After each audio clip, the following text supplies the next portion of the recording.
Hello students, आज हम देखने वाले हैं। देखो, मुझे किसी बच्चों ने मैसेज किया था, एक दो बच्चों ने, कि मैम लॉ के ऊपर भी थोड़ा आप एक दो वीडियो बना के डालो, तीनों लॉ के ऊपर भी, ताकि हमको लॉ इजीली अंडरस्टैंड हो जाए। और 8 मार्क्स के बिग क्वेश्चन के अंदर ये वाला क्वेश्चन तो आता ही है। तो ठीक है, आज मैं जो फर्स्ट लॉ है हमारे टेक्स्ट बुक में, the law of diminishing marginal utility, उस लॉ को हम एक्सप्लेन करने वाले हैं। देखो, यहाँ पे जो डिमिनिशिंग मार्जिनल यूटिलिटी, ये जो कॉन्सेप्ट है, ये कॉन्सेप्ट समझने से पहले आपको देखना पड़ेगा कि मार्जिनल यूटिलिटी होता क्या है। जहाँ पर भी मार्जिनल वर्ड आता है, उस मार्जिनल वर्ड का मतलब होता है एडिशनल। एडिशनल, मार्जिनल वर्ड का मीनिंग होता है एडिशनल। और जैसे जैसे आप एडिशनल प्रोडक्ट को कंज्यूम करते जाएंगे, एडिशनल प्रोडक्ट को कंज्यूम करेंगे, यूज़ करेंगे, वैसे वैसे आपकी जो यूटिलिटी है वो क्या होते जाएगी, डिमिनिशिंग होते जाएगी। डिमिनिशिंग होना मतलब क्या होना, डिक्रीज होना। तो आपकी जो यूटिलिटी है वो क्या होगी, डिक्रीज होगी, कम होगी। तो ये है हमारा लॉ ऑफ डीएमयू, और बस इसी को हमको अच्छे से एक्सप्लेन करना है कि लॉ ऑफ डीएमयू है क्या। ठीक है, देखो, ये लॉ के अंदर सबसे पहले जो कॉन्सेप्ट आता है वो है हमारा इंट्रोडक्शन। सबसे फर्स्ट जो हमारा आता है वो है इंट्रोडक्शन पार्ट। देखो, मैंने तुम लोगों को बताया था कि बोर्ड एग्ज़ाम्स जब भी होती है तो बोर्ड एग्ज़ाम्स में आपको लॉ के लिए कैसे कैसे मार्क्स होते हैं। मैंने एग्ज़ाम टिप्स करके जो वीडियो बनाया था उसके अंदर मैंने बताया था कि इंट्रोडक्शन कितने मार्क्स के लिए होता है, स्टेटमेंट कितने मार्क्स के लिए होती है। फिर भी मैं आज तुम लोगों को वापस बता देती हूँ, बोर्ड एग्ज़ाम में इंट्रोडक्शन जो है ये कितने मार्क्स के लिए आता है, 1 मार्क्स के लिए आपको बोर्ड एग्जाम में आता है। अभी मुझे यहाँ पर इंट्रोडक्शन किसका लिखना है, द लॉ ऑफ डीएमयू क्या लिखना है, डिमिनिशिंग मार्जिनल यूटिलिटी के बारे में।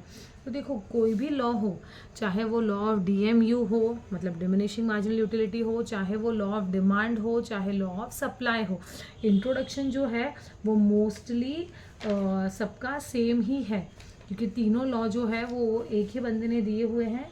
तो जो तीनों लॉ है वो हमारे सेम ही है। तो आपको तीनों के लिए जो इंट्रोडक्शन पार्ट लिखना है ना, वो इंट्रोडक्शन पार्ट नॉर्मली सबके लिए सेम है। थोड़ा कुछ अलग है जो मैं बता दूंगी तुम लोगों को।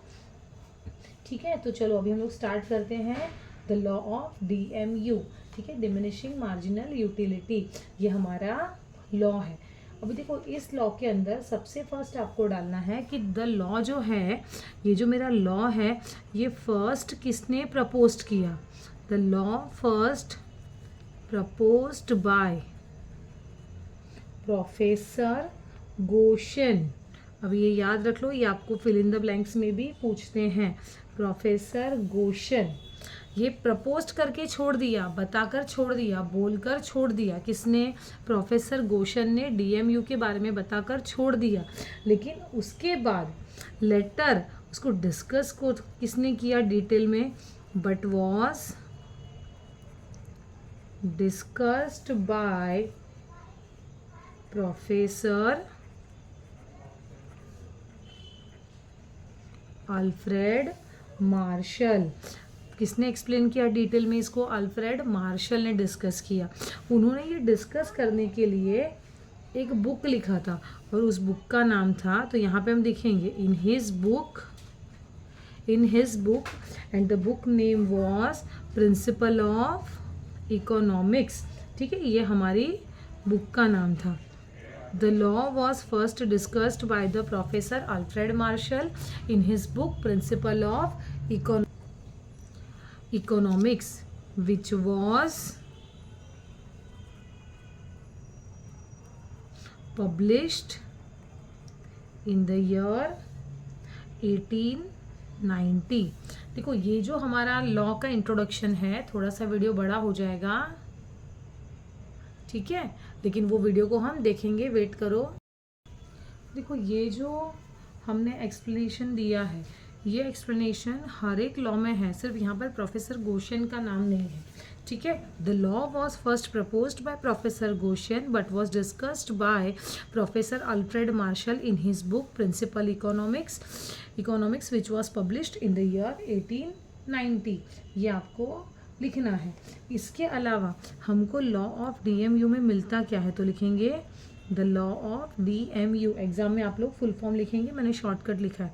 The law of DMU is universal in nature, ये आपको फिल इन द ब्लैंक्स में भी आता है। The law of DMU is dash in nature, तो आपको याद रखना है यूनिवर्सल इन नेचर या कैरेक्टर। और ये जो लॉ है या ये पूरा का पूरा चैप्टर ही मैं बोल सकती हूँ, इट इज़ बेस्ड ऑन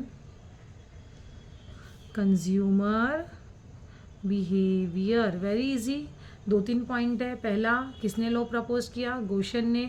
बाद में डिस्कस किसने किया? नंबर 2 अल्फ्रेड मार्शल ने। थर्ड कौन सी बुक में? प्रिंसिपल ऑफ इकोनॉमिक्स वाले बुक में। पब्लिश कौन से ईयर में हुई थी? 1890 में। और 5th पॉइंट, ये जो लॉ है वो यूनिवर्सल है नेचर में। और 6th पॉइंट, किसके बिहेवियर पे डिपेंड है? ये कंज्यूमर बिहेवियर पे डिपेंड है। ये हो गया हमारा इंट्रोडक्शन पार्ट। उसके बाद आता है सेकेंड पॉइंट, जो है वो आता है हमारा statement of the law.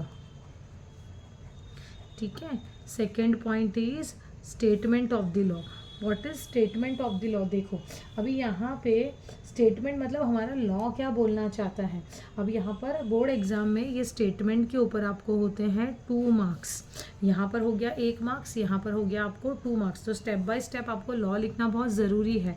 Statement of the law, देखो अभी स्टेटमेंट ऑफ द लॉ के अंदर जिसने भी ये लॉ बनाया है उसके अकॉर्डिंग लॉ क्या बोलता है वो हमें लिखना है। तो हमारा लॉ किसने बनाया है? According to professor Alfred martial.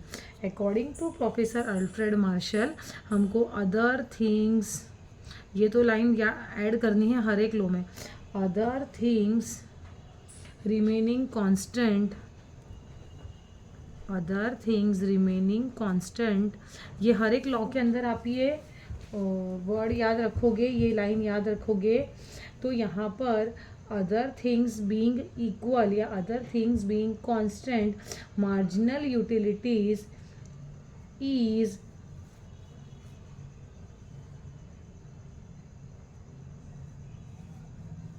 any consumer derives from consuming the successive units of a particular commodity। अभी याद रखने का इजी पॉइंट कैसे है, देखो इसको याद रखो। सबसे पहले तुमने लिखा according to professor Alfred Marshall, other things being equal या कांस्टेंट। हम लोग को कौन सा लॉ चाहिए? मार्जिनल यूटिलिटी का लॉ चाहिए, तो हमको मार्जिनल यूटिलिटी के बारे में लिखना पड़ेगा। तो हम लिखेंगे remaining constant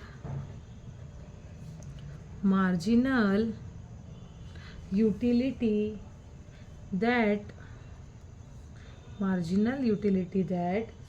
any consumer, utility derive कौन करता है? कंज्यूमर, और कोई भी हो सकता है, इसलिए हमने लिखा है any consumer derives, क्योंकि उससे मिलती है वो, तो derives from successive units. Successive की जगह पे आप एडिशनल वर्ड भी यूज़ कर सकते हो, चलेगा।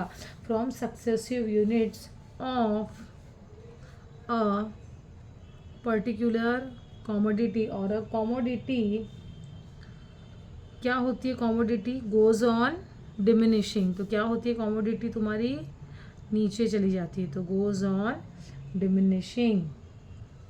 बस ये तुम्हारा क्या है? स्टेटमेंट है ना, गोज ऑन डिमिनिशिंग। ये हो गया हमारा स्टेटमेंट ऑफ द लॉ। अभी देखो उसके बाद थर्ड पॉइंट जो आता है ना, ये थर्ड पॉइंट के अंदर आपको बनाना पड़ता है शेड्यूल। शेड्यूल का मतलब होता है टेबल। आपको बनाना पड़ता है टेबल। बुक के अंदर आपको अजम्पशन दिए है डायरेक्टली, लेकिन बोर्ड एग्जाम में शेड्यूल फर्स्ट पूछा जाता है। तो आप यहाँ पर बनाओगे शेड्यूल। शेड्यूल का मतलब होता है टेबल। तो ये जो शेड्यूल और जो डायग्राम है, शेड्यूल और ये जो डायग्राम है, ये दोनों मिला के आपको कितने मार्क्स के लिए बोर्ड एग्जाम में आता है? 2 मार्क्स के लिए। मतलब शेड्यूल 1 मार्क, डायग्राम भी 1 mark.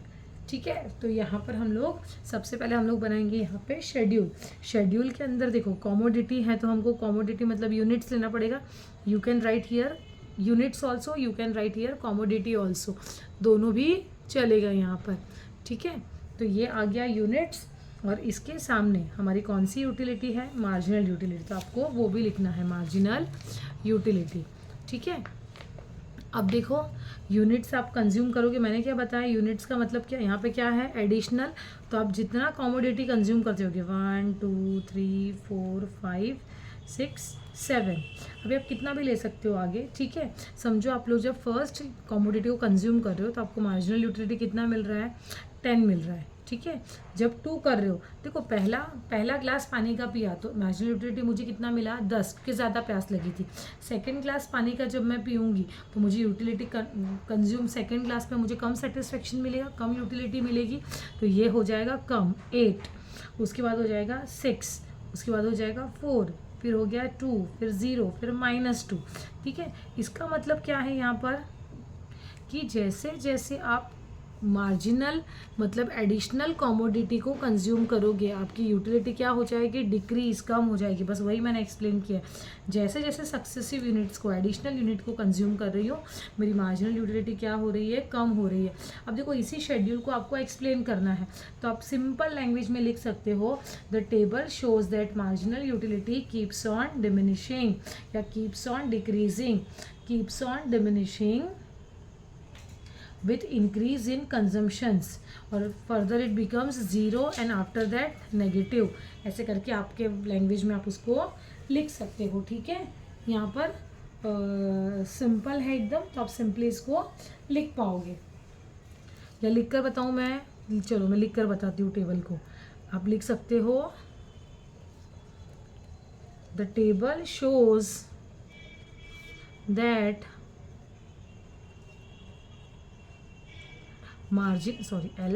the marginal utility keeps on diminishing, diminishing की जगह decreasing भी लिख सकते हो, diminishing with increase in consumptions of unit X, with increase in the consumptions of unit X।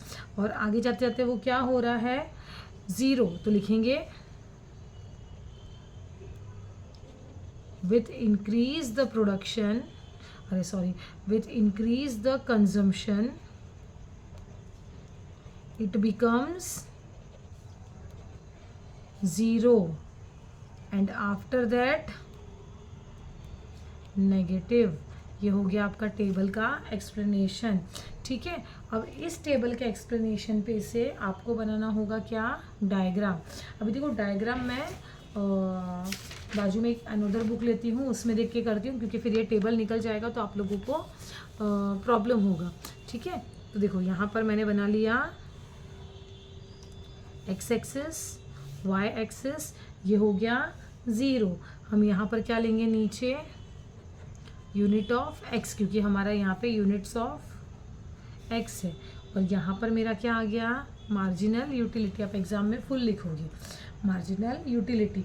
अभी देखो मेरे यूनिट्स ऑफ कैसे है 1 2 3 4 5 6 7, तो मैं वही ले लूँगी 1 2 3 4 5 6 और 7, ठीक है। यहाँ पर हमारे कैसे है 2 2 का गैप है, तो ये आ गया 2 4 6 8 10 12 14, इतना तो जाएगा नहीं, ठीक है। यहाँ पे आ जाएगा ये -2 -4। अभी देखो 1 पे कितना है 10, तो 1 है, 1 पे हमें कितना मिल रहा है 10, ठीक है। यहाँ पे तुम्हारे पास स्केल आएगी तो तुम प्रॉपर कर पाओगे। 1 पे 10, 2 पे कितना है 8, दिस इज़ 2, दिस इज़ ये 8, 3 पे कितना है 6, देखो 3 और ये हो गया 6, 4 पे कितना है 4 ही है, 4 पे तो 4 पे 4, 5 पे कितना है 2, तो 5 पे आ गया 2, 6 पे कितना है 0, तो वो यहीं पे आ जाएगा 0, और 7 पे कितना है -2, देखो -2 इधर है, ये आ गया -2। बस यहाँ से पास होता हुआ एक ऐसे आपको स्ट्रेट लाइन मिलेगा, इस लाइन का नाम है MU, ठीक है। तो ये जो कर्व मिला है आपका है ये MU कर्व, ठीक है। अब इस कर्व को आपको एक्सप्लेन करना है। एक्सप्लेनेशन कैसे करोगे, सबसे इजी, एक्स एक्सिस पे क्या है, वाई एक्सिस पे क्या है, आपका कर्व कौन सा है, इसका स्लोप कैसा है, और नंबर 6 जो है वो रिलेशन आप लोग देखोगे रिलेशन कैसा है, ठीक है, ये आप लोग देखोगे कि रिलेशन कैसा है यहाँ पर। तो सबसे first X axis represent units of X commodity, Y axis represent marginal utility, curve M U is the utility curve, marginal utility curve. Slope कैसा है, कैसे जा रहा है ये curve, the curve is downward from left to right, कम होते जा रहा है ना, तो downward from left to right. और रिलेशन कैसा है, when the units of commodity is increase, consumption is increasing, the marginal utility is starts on diminishing, ठीक है। और यहाँ पर आप एक और पॉइंट लिख सकते हो, MU curve is intersect at x axis, ये आपको लिखना है, तो आप एक ये भी पॉइंट लिख लो तो अच्छा इंप्रेशन पड़ेगा। और जब ज़्यादा कंटिन्यूस ये डाउनवर्ड जा रहा है तो ये नेगेटिव भी आ रहा है, ठीक है। ये हो गया आप लोगों का क्या, डायग्राम, और डायग्राम का एक्सप्लेनेशन, शेड्यूल और शेड्यूल का एक्सप्लेनेशन, ठीक है। ये आप लोगों का यहाँ पे कंप्लीट हो जाता है। तो यहाँ पर आपके कितने मार्क्स स्कोर हो चुके हैं, 2 मार्क्स 2 मार्क्स 4 और एक बच गया 5 मार्क्स, ठीक है। इसके बाद आपके पास बचते हैं टोटल 3 मार्क, ठीक है। देखते हैं हम लोग इसके आगे 2 2 और 1, मतलब 5 मार्क्स तो ऑलरेडी हो चुके हैं। अभी हम लोग को जो मेहनत करनी है वो कितने मार्क्स के लिए करनी है, 3 मार्क्स के लिए मेहनत करनी है।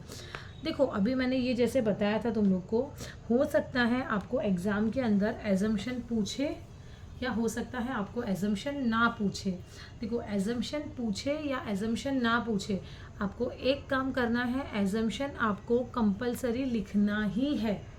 एजम्पशन कोई भी, खाली आपको पूछा है explain law of diminishing marginal utility and it's exception, सिर्फ आपको हेडिंग दिया है explain law of DMU, explain law of DMU and it's assumption. किसी भी तरह से पूछा हो, किसी भी तरह से क्वेश्चंस आया हो, लेकिन आपको कंपलसरी आपको लिखना पड़ेगा अजम्पशन। ऐसा क्यों, उसका मैं रीज़न बताती हूँ। क्योंकि आप लोग यहाँ पर जब स्टेटमेंट लिख रहे हो तो आप लाइन यूज़ कर रहे हो other things remaining the constant, और आपको शायद पता होगा कि अजम्पशन में हम जो भी चीज़ें लिखते हैं वो हम ऐसा ही एज्यूम करते हैं कि सब कुछ कांस्टेंट है। तो एजम्पशन हमको इसलिए लिखना पड़ता है क्योंकि हम यहाँ पर ये चीज़ें लिखते हैं। देखो अभी ये जो अजम्पशन है, ठीक है, अगर आपको अजम्पशन, अभी 3 मार्क्स का क्राइटेरिया कैसे होता है, 3 मार्क्स के लिए आपको क्या लिखना है, अजम्पशन और एक्सेप्शन, ठीक है। अभी आपको सबसे पहले ये कंफर्म करना है कि बोर्ड एग्जाम में अजम्पशन पूछा है या एक्सेप्शंस पूछा है। अगर अजम्पशन पूछा है तो अजम्पशन हो जाएगा आपका 3 मार्क्स के लिए, और अगर आपको अजम्पशन नहीं पूछा है, एक्सेप्शन पूछा है, तो ये हो जाएगा 1 मार्क, ये हो जाएगा 2 मार्क्स। तो आपको ये बाइफर्गेशन याद रखना है। एजम्पशन पूछा है तो एक्सेप्शन तो लिखना ही नहीं है, तो ये पूरा का पूरा 3 मार्क्स का हो जाएगा। लेकिन अगर अजम्पशन नहीं पूछा और आपको बोला है एक्सेप्शन लिखो, तो भी मैंने क्या बताया, क्वेश्चन किसी भी तरह से आएगा, आपको अजम्पशन तो लिखना ही पड़ेगा। तो इसीलिए आपका एक्सेप्शंस तो हो जाएगा 2 मार्क्स के लिए, लेकिन अजम्पशन हो जाएगा 1 मार्क के लिए, ठीक है। अभी यहाँ पे अजम्पशन देखो, या तो 3 मार्क्स के लिए लिखना है या तो आपको अजम्पशन 1 मार्क के लिए लिखना है। तो आप खुद समझदार हो कि आपको कितने पॉइंट्स लिखने चाहिए, 1 मार्क के लिए या फिर 3 मार्क्स के लिए। तो यहाँ पर अजम्पशन के अंदर समझो फर्स्ट पॉइंट आप ले रहे हो अजम्पशन में rational, this is what assumption. देखो मैं खाली पॉइंट्स एक्सप्लेन कर रही हूँ, पॉइंट का एक्सप्लेनेशन नहीं दे रही हूँ, रेशनल लिख नहीं रही हूँ मैं। देखो रैशनल मतलब क्या, जो कंज्यूमर जो होगा उसका बिहेवियर कैसा होना चाहिए, एकदम नॉर्मल बिहेवियर होना चाहिए। वो मैक्सिमम उसको सेटिस्फेक्शन कैसे मिले, इस चीज़ के ऊपर उसे कंसंट्रेट करना है कि मैक्सिमम सेटिस्फेक्शन मुझे लेना ही है। तो उसका जो बिहेवियर होगा वो कैसा होगा, एकदम नॉर्मल बिहेवियर होगा या एकदम रैशनल बिहेवियर होगा। नंबर 2 देखो, नंबर 2 का मतलब होता है cardinal measurement. What is cardinal measurement, cardinal measurement का मतलब होता है नंबर्स में काउंट करना। देखो यूटिलिटी कभी भी नंबर्स में काउंट नहीं हो सकती। से एग्जांपल सेटिस्फेक्शन, मुझे बहुत प्यास लगी थी, मैंने एक गिलास पानी का पिया, तो मुझे पानी का गिलास पीने से मुझे 100 यूटिलिटी मिली, या मुझे बस 50 यूटिलिटी मिली, या 60 यूटिलिटी मिली, ऐसे हम नंबर्स नहीं बोल सकते। तो यहाँ पे हमको कार्डिनल मेजरमेंट का मतलब है कि हमको ये अजम्पशन लेना है कि जो भी यूटिलिटी मिल रही है वो हम नंबर्स में काउंट कर सकते हैं, ठीक है। थर्ड पॉइंट जो है वो है होमोजीनिटी। ठीक है। अभी देखो ये होमोजीनिटी जब बोला हुआ है तो होमोजीनिटी का मतलब होता है सेम। हमारा जो भी प्रोडक्ट हम कंज्यूम कर रहे हैं वो प्रोडक्ट हमारा exactly shape, size, colour, taste सब कुछ आइडेंटिकल होगा, ऐसा हमको अजम्पशन लेना है। ठीक है। उसके बाद नंबर 4 देख लो, ये जो हम लोग प्रोडक्ट कंज्यूम करने वाले हैं ये प्रोडक्ट कैसा होना चाहिए, कंटिन्यूटी में होना चाहिए, मतलब कंटिन्यूअस कंजम्पशन हमारा होते रहना चाहिए। अभी 1 गिलास पानी पिया, फिर 1 घंटा 2 घंटा ब्रेक किया, फिर 1 घंटे बाद पानी पिया, तो ऐसे चलता नहीं है। जो भी प्रोडक्ट हम ले रहे हैं वो कंटिन्यूअस लेना है, तो ही हमारा मार्जिनल यूटिलिटी क्या होगा, यहाँ पर हमारा लॉ एप्लीकेबल होगा। ठीक है। इसके बाद हम लोग देखेंगे कि हमारा जो वांट है वो क्या होगा, सिंगल वांट। मतलब अभी मैंने 1 गिलास पानी पिया है, उसके बाद मैं कुछ देर बाद कोल्ड ड्रिंक्स मांग रही हूँ, उसके बाद मैं फ्रूटी मांग रही हूँ, उसके बाद मैं फ्रूट जूस मांग रही हूँ, नहीं। हमारा जो भी वांट होगा वो कैसा होना चाहिए, सिंगल होना चाहिए, सेम होना चाहिए, एग्जैक्टली स्टेबल रहना चाहिए एट पॉइंट ऑफ टाइम। और जो भी हम कमोडिटी यूज़ कर रहे हैं वो कैसा होना चाहिए, सेटिस्फाई करने वाला होना चाहिए। तो ये हो गए हमारे अजम्पशन। 3 मार्क्स के लिए भी 5 पॉइंट इनफ है, और अगर आपको एजम्पशन पूछा ही नहीं है तो 1 मार्क्स के लिए 5 पॉइंट्स तो बहुत ज़्यादा हो गए। ठीक है। अब हम देखेंगे सीधा नेक्स्ट पॉइंट जो है हमारा एक्सेप्शंस। देखो एक्सेप्शंस वो कंडीशन है जहाँ पर हमारा लॉ जो है वो एप्लीकेबल नहीं होता है। जहाँ पे हमारा लॉ एप्लीकेबल नहीं होता है, कितना भी बढ़िया लॉ हो लेकिन वो एप्लीकेबल नहीं होगा। जैसे कि हम लोग पॉइंट ले लेंगे हॉबीज़। देखो किसी किसी की हॉबी होती है कॉइन कलेक्शन करने की, पेंटिंग्स करने की, म्यूज़िक सुनने की, बुक्स को रीड करने की, किसी किसी की हॉबी होती है। तो वो जितनी बुक्स पढ़ेगा उसको और ज़्यादा पढ़ना है, वो जितना कॉइन्स कलेक्ट करेगा उसको और ज़्यादा कॉइन्स कलेक्ट करने हैं, जितना वो म्यूज़िक सुनना चाहता है उसको और वही सेम म्यूज़िक सुनना अच्छा लगता है। इट मीन्स यहाँ पर जितना भी हम ज़्यादा कंजम्पशन करते जाएंगे हमारा मार्जिनल यूटिलिटी क्या होगा, कभी भी कम होगा नहीं। ठीक है। देखो उसके बाद हम हॉबीज़ के बाद हम ले सकते हैं माइजर्स। What is माइजर्स? माइजर का मतलब होता है जो लोग बहुत लालची होते हैं उसे हम बोलेंगे माइजर्स। माइजर्स का मतलब है कि माइजर्स का मतलब देखो लालची, जो लोग लालची होते हैं जिनको पैसे की बहुत लालच होती है, तो उनको कितना भी पैसा मिल जाए तो वहाँ पर उनकी ये जो मार्जिनल यूटिलिटी है ये कभी भी सेटिस्फाई होती नहीं है, कम होती नहीं है। जितना चाहिए उतना ज़्यादा मिलना चाहिए उनको। ठीक है। Third point is what, addictions. देखो जो लोग हैं वो एडिक्टेड है, जो लोगों को दारू वगैरह पीने के लिए चाहिए, जो ड्रंकार्ड होते हैं उनको चाहे 1 गिलास दो, 2 गिलास दो, 4 गिलास दो, जितना वो पीते हैं उतना ही नशा उनको और चढ़ता है, उतना ही वो चीज़ को सेम चीज़ को ज़्यादा डिमांड करते हैं। तो यहाँ पर भी law of diminishing marginal utility जो है वो एप्लीकेबल होती नहीं है। नंबर 4 जो है वो है पावर। पावर मतलब क्या है, पोजीशंस, हमारा स्टेटस। देखो कोई भी बंदा रहने दो, अगर मुझे सिंपली एक टीचर का जॉब मिला है तो मैं खुद सोचूंगी कि मेरी पोस्ट और थोड़ी ऊपर जाए और थोड़ी ऊपर जाए। एक ऑफिस में काम करने वाला एम्प्लॉय भी जो होता है अगर वो लोअर लेवल पे काम करता है तो एटलीस्ट वो सोचता है मुझे ब्रांच मैनेजर तो बना दिया जाए। इफ़ ही थिंक्स दैट कि उसे ब्रांच मैनेजर बनना है तो ब्रांच मैनेजर बनने के बाद वो सोचता है टॉप लेवल पे जाऊँ मैं। तो हर एक चीज़ जन लोगों को पावर की ज़रूरत पड़ती है यहाँ पे, तो यहाँ पर भी हमारा लॉ एप्लीकेबल होता नहीं है। और नंबर 5 जो हमारा है वो है मनी। पैसे के केस में तो सेम है, किसी को कितना भी मिले हमेशा ही कम है, वो ज़्यादा होता ही नहीं है। तो ये 5 केस ऐसे हैं जहाँ पे हमारा लॉ एप्लीकेबल होता नहीं है। तो दिस इज़ व्हाट एक्सेप्शंस। अगर आपको एक्सेप्शंस पूछा भी जाएगा तो वो 2 मार्क्स के लिए पूछा जाएगा, तो आपको 2 मार्क्स के लिए आप खुद समझदार हो 3 से 4 पॉइंट इनफ है। तो इस तरह से आपको आपका लॉ ऑफ DMU कंप्लीट हुआ है। अगर आपको कुछ भी डाउट है या ऐसा कोई क्वेश्चंस है जो आप चाहते हो कि मैं उसका वीडियो बनाऊं और आप लोगों के साथ वो क्वेश्चन डिस्कस करूं, तो प्लीज़ वेलकम। आप मुझे मेरे व्हाट्सएप पे भी मैसेज कर सकते हो या चैट बॉक्स में भी आप डाल सकते हो। Thank you students, bye, thank you.